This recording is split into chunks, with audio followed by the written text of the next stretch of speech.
मैं doctor Ritu Singh, social activist, जैसे कि आप सब मुझे जानते हैं, असिस्टेंट प्रोफेसर दिल्ली यूनिवर्सिटी।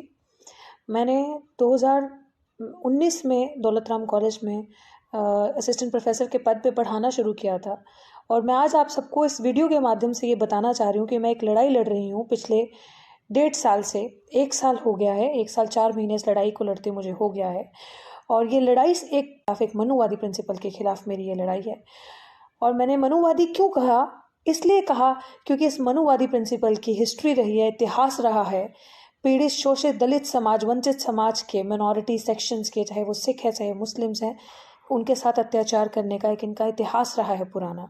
और मैं ये ऐसे ही नहीं कह रही, जब मैं ये बात कह रही हूँ तो मैं पूरी जिम्मेदारी से इस बात को कह रही हूँ, क्योंकि इनके इस चीज़ के सारे पुख्ता सबूत मेरे पास मौजूद हैं कि इनका, और उसकी उन सबूतों के साथ साथ जो इनके इतिहास रहा है इस तरीके से भेदभाव करने का, डिस्क्रिमिनेशन करने का, लोगों को एम्बैरस करने का, इंसल्ट करने का, उनके अगेंस्ट कॉन्स्पिरेसी करके उन लोगों को या तो सिस्टम से बाहर निकाल देना या तो इतना तंग करना, इस चीज़ के सबूत और उसकी एक जीती जाती एग्जाम्पल आप सबके सामने यहाँ पे इस समय आपके साथ वीडियो में आपसे बात कर रही है।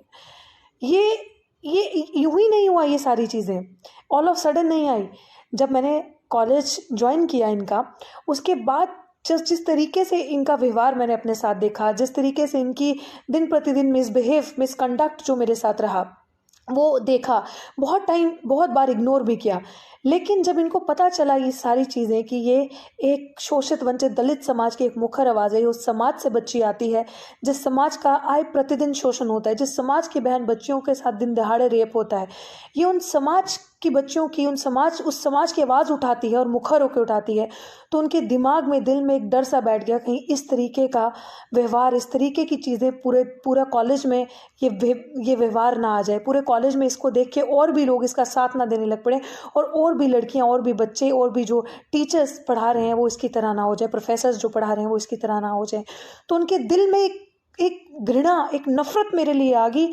जिस तरीके से उन्होंने मेरे साथ बुरा व्यवहार किया, उनसे ये चीज़ हजम नहीं हुई कि किस तरह से किस समाज की लड़की अच्छे से रहती है, अच्छे से बोलती है, अंग्रेजी बोलती है, अच्छे से पहनती है, खाती है, और हमारे साथ कंधे से कंधा मिला के चलती है, और हमारी चालाकी बनाई हुई स्ट्रैटेजीज को खुलेआम चैलेंज करती है और समाज की आवाज़ उठाती है।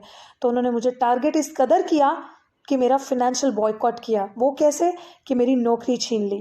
और मेरी नौकरी, सच माने मैं अपने समाज से आज ये बात कहना चाहती हूँ कि मुझे कोई मलाल नहीं है इस चीज़ का कि मेरी नौकरी चली गई, क्योंकि मलाल तब होता, मेरे पास ऑप्शन था, दलाली का, गुलामी का रास्ता था बहुत आसान।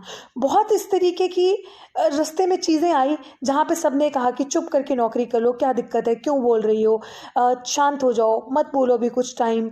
सबने ये चीज़ समझाने की कोशिश करी कि ठीक है, क्या हो गया, इतना क्रिटिसाइज मत करो। लेकिन मुझे ऐसा लगा कि अगर ये आवाज़ दब गई, अगर ये आवाज़ चुप हो गई, तो अपने समाज के पता नहीं ऐसे न जाने कितने हज़ारों बच्चे होंगे। अभी भी आपने देखा केरल में एक लेटेस्ट घटना चल रही है, एक बच्ची भूख हड़ताल पे बैठी है, जिस बच्ची की स्कॉलरशिप नहीं मिल रही, दलित समाज की वो बच्ची है।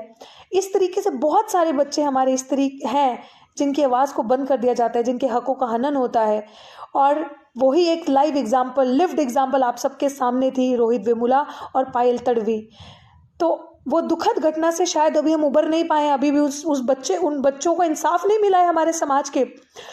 वही एक मिसाल आप सबके सामने बैठी है। तो मैं अपने समाज के जो बड़े चेहरे हैं, जो बड़े प्रतिनिधित्व करते हैं जो हमारे समाज का, मैं उन सबके सामने गुजारिश करना चाहती हूँ कि कहीं डॉक्टर रित्तू की आवाज़ भी इस तरीके से बंद ना हो, और आप सबको डॉक्टर रित्तू के लिए कल कैंडल मार्च करके सामने ना आना पड़े। जिस तरीके से आप रोहित वेमुला और पायल तडवी के लिए जंतर मंतर पे आए थे और कैंडल मार्च निकाला था आपने, वही हाल आपको डॉक्टर रित्तू के लिए ना करना पड़े। तो मेरी आप सबके सामने एक विनती है आप सबसे कि इस आवाज़ को बचाइए, इस लड़ाई को लड़िए, क्योंकि इस समाज के स्वाभिमान की लड़ाई है, समाज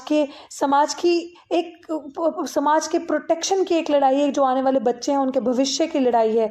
उन सबके भविष्य को आप प्रोटेक्ट कर सकते हैं, क्योंकि अगर सावित्रीबाई फुले ने ये रास्ता चुना होता दलाली और गुलामी का, तो आज डॉक्टर रित्तू के मुंह में जुबान ना होती, आज डॉक्टर रित्तू शिक्षित ना होती और अपने हकों को समझती ना। अगर बाबा साहिब ने चुप्पी का रास्ता चुना होता, गुलामी का रास्ता चुना होता, और डॉक्टर बाबा साहेब भीमराव अम्बेडकर ना बनते, और उनकी वजह से आज ये मुंह में जुबान ना आती और ये हक अपने हक हुकूक की लड़ाई समझ ना आती। तो यहाँ पे दिल्ली विश्वविद्यालय में आई हूँ, पढ़ी हूँ, लिखी हूँ, अपने हकों को समझा है। और बहुत सारी ऐसी महिलाएं हैं जो दिन प्रतिदिन मुझे बच्चियाँ मैसेज करती रहती हैं कि आप हमारा हौसला, आप हमारी हिम्मत हैं। लेकिन इस हिम्मत को, इस हौसले को आप सब टूटने ना दें।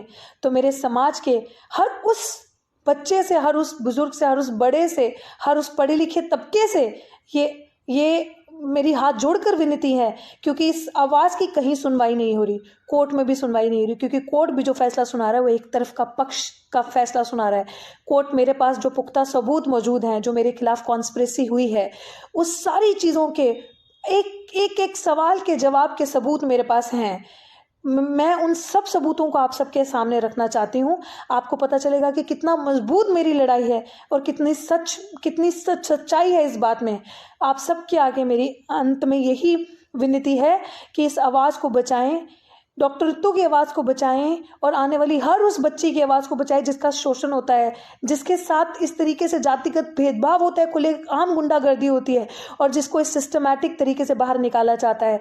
अगर आप इस आवाज़ को बचाएंगे, सच की आवाज़ को, तो ये दिल्ली विश्वविद्यालय में सिर्फ एक की लड़ाई नहीं, पूरे समाज की लड़ाई होगी। और पूरे समाज के बच्चे सर उठाकर अपनी जो शॉर्टफॉल और बैकलॉग की सीट्स हैं, जो हज़ारों के हिसाब से पड़ी हैं इस यूनिवर्सिटी में, बहुत सारी ऐसी यूनिवर्सिटीज़ में पड़ी है, लेकिन दिल्ली विश्वविद्यालय की अगर मैं पर्टिकुलर बात करूं तो आपको घर से लोग ढूंढते थक जाओगे, इतनी सीटें आपकी हैं जो NFS करके आप ही के समाज के बच्चों को निकाल दिया जाता है, नॉट फाउंड सूटेबल करके निकाल दिया जाता है।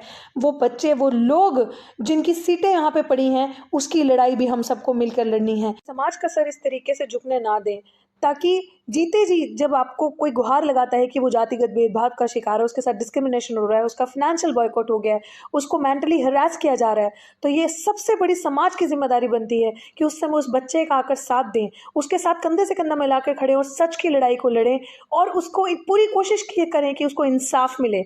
तो मेरी आप सबके आगे सबसे अंत में यही विनती है कि समाज के बच्चे का सर ना झुकने दें और इसकी कहानी रोहित वेमुला और पायल तडवी की तरह ना बनाएं, क्योंकि अभी उनके लड़ाई में भी हमें इंसाफ नहीं मिला है।